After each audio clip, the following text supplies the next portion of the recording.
En medio del auge de los totalitarismos del siglo XX, un hombre se atrevió a defender la libertad, no como un ideal abstracto, sino como una necesidad lógica.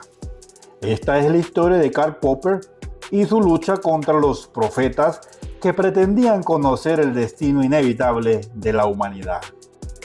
En los años 30, Popper hizo una gran contribución a la comprensión del método científico.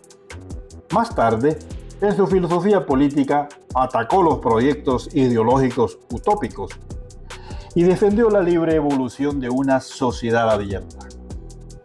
Karl Raimund Popper nació en 1902 en Viena, entonces la capital del multiétnico imperio austrohúngaro. Sus padres, miembros de la clase media alta vienesa, eran judíos convertidos al protestantismo, integrados en la cultura germana, predominantemente en el imperio. Educaron a su hijo en su creencia en el progreso social, basados en el racionalismo, y consideraban las identidades nacionales y étnicas anticuadas barreras contra el desarrollo. Desde los 6 años, Karl estudió en una escuela libre, donde obtuvo una educación liberal. Estas aspiraciones progresistas fueron destruidas en 1914 con el estallido de la Primera Guerra Mundial.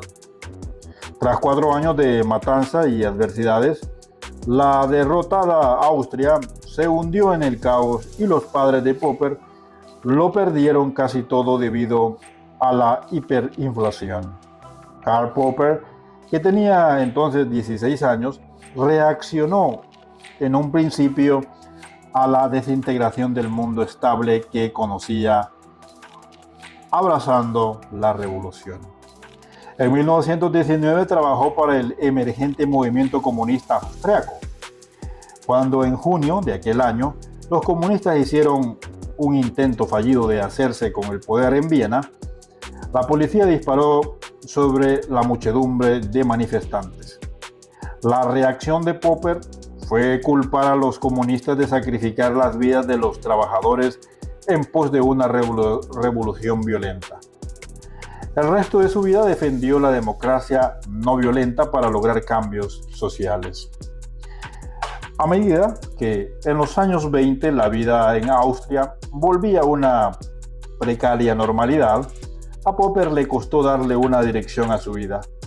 Jugueteó con la idea de convertirse en un músico clásico, después fue aprendiz de fabricante de armarios y finalmente se formó como profesor de escuela. Su interés en una reforma escolar progresista lo llevó a estudiar psicología cognitiva en la Universidad de Viena y fue allí donde comenzó a desarrollar sus ideas sobre el método científico. El intento de crear el paraíso en la tierra produce invariablemente un infierno, decía Popper. Según el propio Popper, ya en 1919, le chocó el contraste entre la ciencia y la pseudociencia. Entusiasmado por la confirmación observacional de la teoría de la relatividad de Albert Einstein, la comparó con la afirmación inverificable de los marxistas que había conocido en Viena. Se sintió brevemente atraído por el psicoanálisis freudiano. Por entonces, en el apogeo de su prestigio, pero quedó decepcionado al descubrir su carácter arbitrario y dogmático. Y aún así se afirmaba tanto el psicoanálisis como el marxismo eran como si fueran científicos, que era exactamente lo que distinguía la verdadera ciencia. En 1930, tras dejar la universidad para trabajar como maestro, Popper expuso con detalles sus ideas sobre la ciencia en su primer libro, Los dos problemas fundamentales de la epistemología. Para él, una verdadera teoría científica no requiere solo poder acumular evidencias para confirmarla, sino poder descubrir evidencias para falsarla, es decir, para demostrar que es errónea. El problema del marxismo y del psicoanálisis no es la falta de evidencia para apoyar sus teorías, sino que no es posible aportar evidencia para demostrar que están equivocadas. Por ejemplo, tanto si un paciente de Freud se suicida como si se suicida otra persona o no se suicida nadie, ninguno de estos resultados tiene efecto alguno sobre la verdad o la falsedad de la teoría psicoanalítica. En la verdadera ciencia, una vez una teoría está madura, los científicos repiten experimentos para ponerla a prueba. Si es una teoría sólida, sobrevive, pero solo provisionalmente, pues siempre estará expuesta a crítica y a revisión. El libro de Popper no se publicó, pero trajo el interés del cálculo del Círculo de Viena, formado por científicos y filósofos. Esto le permitió publicar en 1934 una versión condensada con el título de La lógica de la investigación científica. Por entonces la vida de Popper se estaba consolidando. Casado con Josephine Henninger, a la que conoció cuando estudiaba para ser maestro, empezaba a labrarse una reputación académica como filósofo de la ciencia, pero la turbulencia política rompió toda estabilidad. La República Austriaca, que había reemplazado al imperio, era inestable, y en 1932 el gobierno parlamentario fue sustituido por una dictadura derechista. 2 años más tarde, el ejército aplastó el movimiento socialista vienés. Adolfo Hitler había ascendido al poder en la vecina Alemania. El partido nazi era cada vez más fuerte en Austria y el sentimiento antisemita iba en aumento. En 1937, Popper encontró un escape a la tormenta en ciernes al aceptar un puesto como profesor en la Universidad de Canterbury, en Nueva Zelanda. Un año después de que Popper emigrase, Hitler se adueñó de Austria mediante el Anschluss, literalmente unión. Los años siguientes fueron desalentadores para alguien con las ideas liberales y racionalistas de Popper. Él y su mujer decidieron no tener hijos, pues creían que el mundo entonces era un lugar demasiado horrible. Aunque estuvo a salvo de los efectos de la Segunda Guerra Mundial y del Holocausto en la lejana Nueva Zelanda, la debacle política de Europa lo obsesionaba.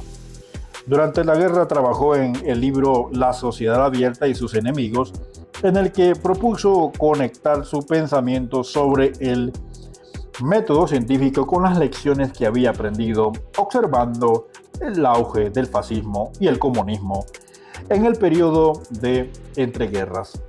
Según Popper, la democracia liberal era el equivalente en términos políticos del método científico, pues permitía que el progreso por medio de la crítica racional y la constante comparación de ideas y resultados. Por otro lado, Popper criticaba la tradición utópica de Platón o Marx, que postula, de forma dogmática, una sociedad ideal como meta y se suprime cualquier desviación del dogma. Tras la guerra, Popper acumuló un puesto de profesor en London School of Economics y pasó el resto de su vida en el Reino Unido. Y su libro de 1957, La miseria del historicismo, revisa la filosofía política y ataca la idea de la inevitabilidad histórica. La noción, por ejemplo, de que existen leyes que dictan los cambios históricos, de la que se valen los partidarios de ciertas ideologías para justificar proyectos opresivos de transformación social. Las ideas políticas de Popper pasaron a primer plano en los años 50, punto álgido de la Guerra Fría entre el mundo libre, liderado por Estados Unidos, y el comunismo soviético. Como filósofo defensor de la democracia liberal y crítico del marxismo, su obra suele citarse para defender la democracia occidental, lo cual le valió ataques de intelectuales de izquierdas, que lo acusaban de defender el capitalismo y el imperialismo. En los años 70, no demostró ningún interés en el auge de las políticas identitarias, fiel a los principios del humanitarismo universal heredadas de los padres. Tampoco se ocupó de temas judíos. Dedicó la miseria del historicismo a los innumerables hombres y mujeres de todos los credos que fueron víctimas de la fe del fascismo y el comunismo en las inexorables leyes del destino histórico. Popper se retiró de la vida académica en 1969, pero continuó escribiendo sobre filosofía. Su último libro, El yo y su cerebro, era un audaz intento de resolver los antiguos problemas del libre albedrío y de la relación entre mente y cuerpo desde una perspectiva evolucionista científica. Popper murió en Surrey en 1994 a los 92 años. Fue enterrado junto a su mujer en Viena. No se puede tener una discusión racional con un hombre que prefiere dispararte a que lo convenza, decía Karl Popper.